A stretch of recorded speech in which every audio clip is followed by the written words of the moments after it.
নমস্কাৰ বন্ধু বান্ধৱীসকল আপোনালোকৰ মাজৰ বহুজনেই কমেন্ট সেকশনত ডিডব্লিউৰ ফিজিক্যাল ভেৰিফিকেশন কেতিয়া আৰম্ভ হ'ব সেই সম্পৰ্কত কিবা তথ্য আছে নেকি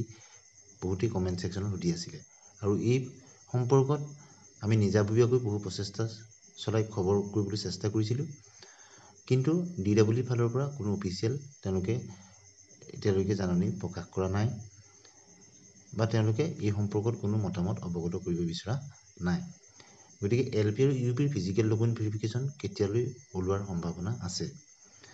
গতিকে এলপি আৰু ইউপিৰ ফিজিক্যাল ডকুমেন্ট ভেৰিফিকেশন ইতিমধ্যে আৰম্ভ হ'লতেন কিন্তু সমগ্ৰ ভাৰতবৰ্ষতে যি নিৰ্বাচন চলি আছে সাধাৰণ নিৰ্বাচন সেই নিৰ্বাচন চলি থকাৰ কাৰণে সমগ্ৰ ভাৰতবৰ্ষতে নিৰ্বাচনৰ অধিসূচনা বলবৎ হৈ আছে যাৰ ফলস্বৰূপে চৰকাৰী কাম কাজবিলাক সম্পূৰ্ণৰূপে বন্ধ হৈ আছে বিভিন্ন ফাইল চহী কৰাই হওক বা বিভিন্ন অৰ্ডাৰ বিলাক উলিওৱা হওক বা নতুন নিযুক্তিৰ কামেই হওক বা চলি থকা যিবিলাক কাম বহুখিনি কাম অধিসূচনাৰ ৰীতি-নীতি মেইনটেইন কৰি সাময়িকভাৱে স্থগিত কৰি ৰখা হৈছে ঠিক তাৰ এক প্ৰচেষ্টা হিচাপে যি এলপি আৰু ইউপিৰ বিটিআৰৰ যি ডকুমেন্ট ভেৰিফিকেশন হৈছিল সেই ডকুমেন্ট ভেৰিফিকেশনো কিন্তু এতিয়া সাময়িকভাৱে স্থগিত কৰা হৈছে আৰু ডিডব্লিউৰ ক্ষেত্ৰত ফিজিক্যাল ডকুমেন্ট ভেৰিফিকেশন আৰম্ভ হোৱা নাছিল গতিকে নিৰ্বাচন থকাহেঁতেন ইমান দিনে আৰম্ভ হৈ গ'লতেন কিন্তু নিৰ্বাচনৰ অধিসূচনা যিহেতু ফলাফললৈকে থাকিব 4 জুনলৈকে আমি অপেক্ষা কৰিব লাগিব তাৰ পিছতহে লাহে লাহে কামখিনি আৰম্ভ হ'ব এইখিনি এটা প্ৰশ্ন হয় যে মুখ্যমন্ত্ৰী মহোদয়ে তেখেতৰ মন্তব্যত আগতে কেইবাবাৰো কৈছিলে যে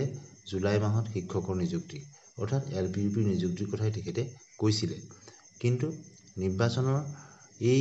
অধিসূচনাৰ মাজতে আহি যোৱাৰ কাৰণে হয়তো কিছু 2 মাহ পলম হৈ যোৱাৰ সম্ভাৱনা আছে যেহেতু ফিজিক্যাল ডকুমেন্ট ভেৰিফিকেশন ওলোৱাৰ পিছতো মেধা তালিকাবিলাক প্ৰভিজনাল মেৰিট লিষ্ট বিলাক ওলাই এনেদৰে এমাহ 1.5 মাহ মান সময় লাগে ফাইনেল মেৰিট লিষ্ট ওলোৱালৈ আৰু তাৰ পিছতো কেৱল মাত্ৰ শিক্ষকৰ পোষ্টকেইটাকেই নিযুক্তি নিদিয়ে ইয়াৰ লগতে অন্যান্য যিবিলাক ভেকেন্সি ওলাইছে আবেদন হৈ আছে সেইবিলাকো একেলগে চেন্ট্ৰেলি এটা নিযুক্তি মেলা পাতি অসম চৰকাৰে দিয়ে গতিকে যদি আমি আশা কৰিব পাৰো যে এই বছৰ শেষৰ ফাললৈ অক্টোবৰ নৱেম্বৰ মাহলৈ হয়তো এই নিযুক্তিবিলাক সম্পন্ন হোৱাৰ সম্ভাৱনা আছে মুখ্যমন্ত্ৰী মহোদয়ে পূৰ্বতে যি ঘোষণা কৰিছিল যে জুলাই মাহত শিক্ষকৰ নিযুক্তি গতিকে নিৰ্বাচনৰ মাজতে অধিসূচনা হোৱাৰ কাৰণে হয়তো 2 মাহ পলম হৈ যাব পাৰে সমগ্ৰ প্ৰচেছটো অক্টোবৰ নৱেম্বৰ মাহত গৈ হয়তো হ'বগৈ পাৰে পৰৱৰ্তী সময়ত মুখ্যমন্ত্ৰী মহোদয় বা শিক্ষা বিভাগে এই সম্পৰ্কত অফিচিয়েলি জাননী জাৰি কৰাৰ লগে লগে আপোনালোকক জনাবলৈ চেষ্টা কৰিম গতিকে আপোনালোকৰ মাজৰ বহুজনেই কমেন্ট সেকশনত এই বিষয়ে সুধি আছিল আৰু ডিডব্লিউৰ ফালৰ পৰাও কিন্তু কোনো মন্তব্য এই তেওঁলোকে অৱগত কৰা নাই আৰু আপোনালোকেও নিজাববীয়াকৈ প্ৰচেষ্টা চলাব ডিডব্লিউ অফিচতে হওক বা শিক্ষামন্ত্ৰী মহোদয়কে বা মুখ্যমন্ত্ৰী মহোদয়ক সুধিবলৈ চেষ্টা কৰিব তেতিয়া আপোনালোকে নিশ্চয় উত্তৰটো পাব আজিলৈ আহোঁ ধন্যবাদ